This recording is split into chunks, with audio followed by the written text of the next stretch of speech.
Манастирът тесен за мојта душа е, кога човек дојде тук да се покае, трябва да забрави греховният мир, да бяга од съблазън и да търси мир. Мојата съвест инак днес ми говори, това со черно што нося отгоре не ме помирява с тия небеса.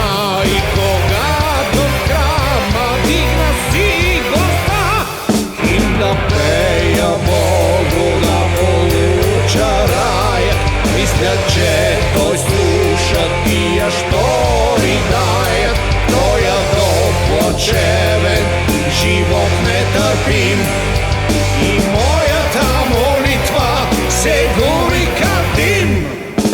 Мисля, че сълзите, че вдовишкия плач, че подна почтена на простия торач, че ръката братска без гордост, без вик, подадена скришно на някой клетник. Много са помили на Господ Всевишни от всички химни и тропари излишни, че не с това расо и не с таз брада мога да отмахна някоя беда.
Човекът тук на този свят има един грижен, има един брат, че моите братя търпят и го страшно, а аз нямам нищо и това е грешно, и че ще